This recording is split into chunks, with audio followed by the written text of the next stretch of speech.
الذي خلق الموت والحياة ليبلوكم أيكم أحسن عملا وهو العزيز الغفور.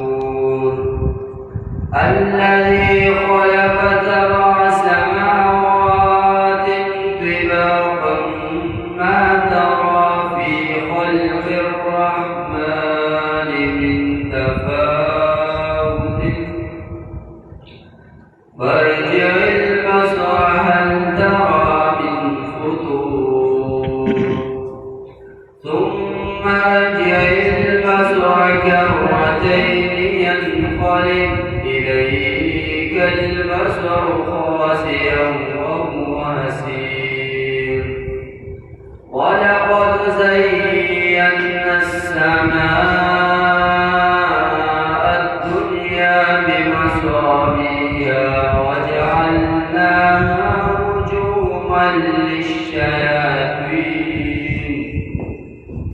رجوما للشياطين وأعتدنا لهم عذاب السعير.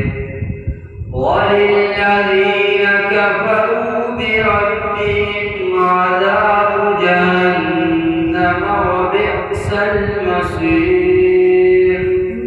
إذا ألقوا فيها سمعوا لها شهيقا وهي تفور تكاد تميز من الغيظ كلما ألقي فيها فوج سألهم حسنتها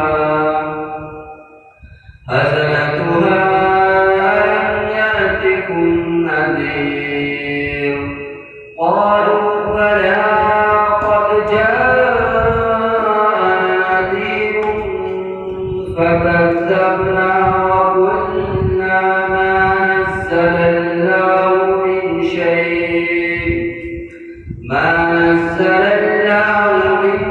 شيء إن أنتم إلا في ضلال كبير.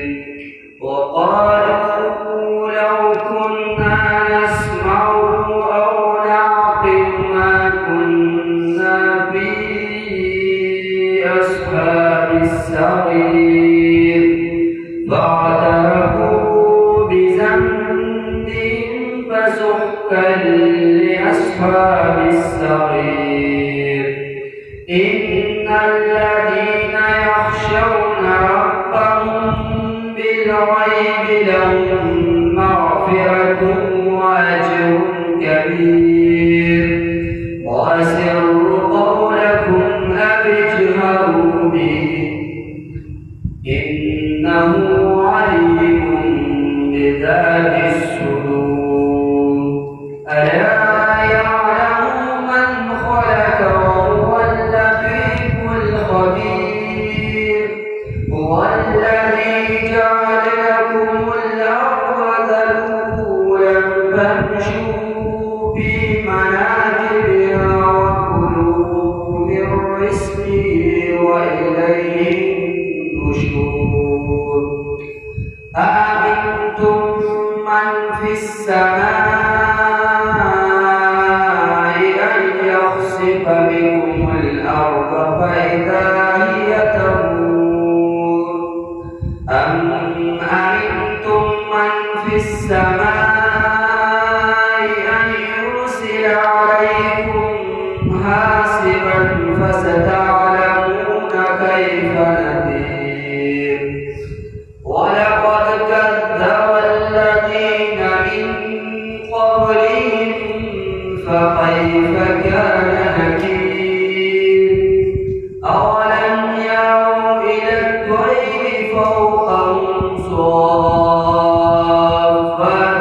ويقبضن ما يمسكهن إلا الرحمن إنه بكل شيء بصير. أمن هذا الذي هو جند لكم ينصركم من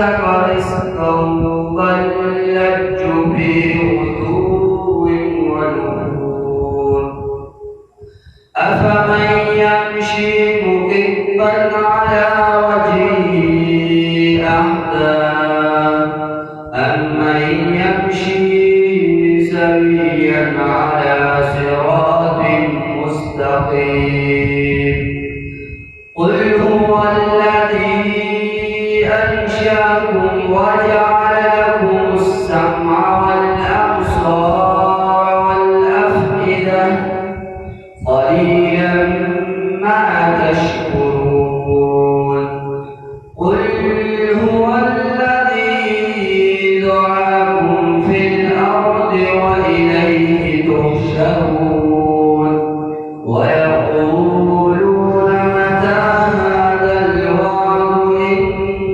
كنتم صادقين قل إنما العلم عند الله وإنما أنا نذير مبين فلما رأوه زلفة سيئت وجوه الذين